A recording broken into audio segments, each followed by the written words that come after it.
Welcome back to 9+ news. వరంగల్లో కేంద్ర హోంశాఖ సహాయ మంత్రి బండి సంజయ్ కుమార్ హాట్ కామెంట్స్ చేశారు.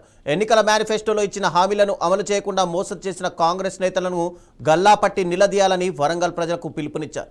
వరంగల్లో పోలింగ్ బూత్ అధ్యక్షులు ఆపై స్థాయి నాయకుల సమావేశంలో ఆయన బీజేపీ కార్యకర్తలను ఉద్దేశించి మాట్లాడారు. మోడీ ప్రభుత్వం హైదరాబాద్ తర్వాత వరంగల్కే అత్యధికంగా నిధులిచ్చిందని తెలిపారు. ఆ నిధులన్నింటినీ కాంగ్రెస్ బీఆర్ఎస్ నేతలు దోచుకున్నారని మండిపడ్డారు. స్మార్ట్ సిటీ నిధులన్నీ నాటి బీఆర్ఎస్ నేతలు స్వాహా చేశారని, అందుకే చినుకు పడితే వరంగల్ మునిగిపోయే దుస్థితి ఏర్పడిందని ఆవేదన వ్యక్తం చేశారు. సవాల్ చేస్తున్నాం. ఈ వరంగల్ కార్పొరేషన్ స్మార్ట్ సిటీ చేసిన ఘనత నా నరేంద్ర మోడీ ప్రభుత్వాన్ని. ఏడవైన పైసలు స్మార్ట్ సిటీ పైసలు నీ అయ్య జాగిరా, నీ తాత జాగిరా. నా నరేంద్ర మోడీ పైసలు ఇస్తే మొత్తం దోసుకొని స్మార్ట్ సిటీ పైసలు డైవర్ట్ చేసిన ఈ ఫాల్తిగాళ్ళు. ఇలా కరీంనగర్ స్మార్ట్ సిటీ చేస్తాం, వరంగల్ స్మార్ట్ సిటీ చేస్తాం. మరి కరీంనగర్ ఎందుకు అభివృద్ధి చెందింది? వరంగల్ స్మార్ట్ సిటీగా ఎందుకు అభివృద్ధి చెందలేదు? కరీంనగర్ పైసలు ఎందుకు ఉపయోగపడ్డాయి?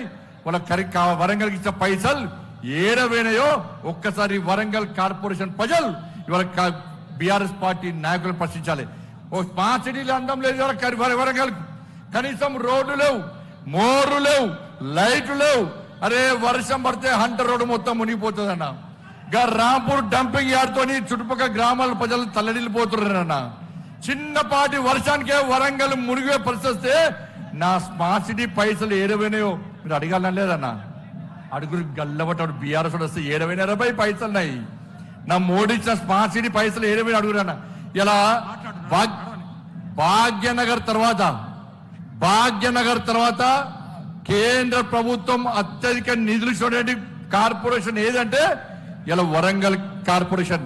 స్మార్ట్ సిటీ ఎవరిచ్చారు? స్మార్ట్ సిటీ ఎవరిచ్చారు చెప్పాలి? ఎవరిచ్చారు స్మార్ట్ సిటీ? ఎవరిచ్చారు? వ్యాగన్ వరలింగ్ ఫ్యాక్టరీ ఎవరిచ్చారు? ఎయిర్పోర్ట్ ఎవరిచ్చారు? మల్టీ స్పెషాలిటీ హాస్పిటల్ 150 కోట్లు ఎవరిచ్చారు? భద్రకాళి బండ్ ఎవరు చేసిర్రు?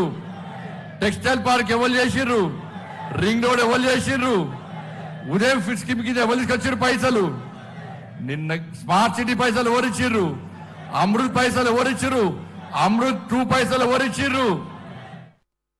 ఈసారి వరంగల్ కార్పొరేషన్లో మేయర్ పీఠాన్ని బీజేపీకి అప్పగిస్తే అభివృద్ధి అంటే ఏమిటో చూపిస్తామని బండి సంజయ్ సవాల్ చేశారు. బీజేపీ కార్యకర్త అంటేనే కమిట్మెంట్. వరంగల్ కార్పొరేషన్ బీజేపీ కైవసం చేసుకోవడం ఖాయమని తేలిపోయింది. బీఆర్ఎస్ పార్టీకి అభ్యర్థులు లేరు అని ఎద్దేవా చేశారు. కరీంనగర్ కార్పొరేషన్లో ఎవరు గెలిచారు? బీజేపీ.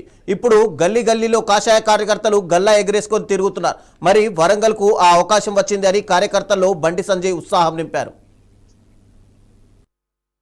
ఏ సర్వే కూడా వరంగల్ కార్పొరేషన్ లో ఈసారి ఎట్టి బస్సులో కాషాయం జెండా రెప్పరెప్పులు ఆడడం ఖాయం అని చెప్పి 100% సంకేతాలు వచ్చినాయి. ఇక వాళ్ళు వీళ్ళు మొరుగుతారని పరిచుకుంటున్నారు. బీఆర్ఎస్ అడ్రస్ వాడికి మొన్న ఎమ్మెల్యేకు ఎమ్మెల్సీలకు క్యాండిడేట్ బీఆర్ఎస్ వాళ్ళకు ఉన్నారా? మనమే గెలుస్తాం. వాడ ఎమ్మెల్సీకి క్యాండిడేట్ లేరు. 7 కార్పొరేషన్ ఎన్నికలు జరిగినాయి మొన్న తెలంగాణలో. బీఆర్ఎస్ ఎన్ని గెలిచినాయి? 0. కరీంనగర్ ఎవరు గెలిచారు? అరే కరీంనగర్ లో ప్రతి భారతీయ జనతా పార్టీ కార్యకర్త ఎస్ మేము బీజేపీ కార్యకర్తలను గల్లా ఎగిరేసుకొని తలెట్టుకొని భారత్ మాతాకి జై జై శ్రీరామ్ అని గర్జిస్తూ గాంధీస్తూ గల్లీలో తలెత్తుకొని తిరుగుతున్న భారతీయ జనతా పార్టీ కార్యకర్తలు. ఇలా ఆ అద్భుత అవకాశం మీకు వచ్చింది. అలా బీఆర్ఎస్ పార్టీ లేదు.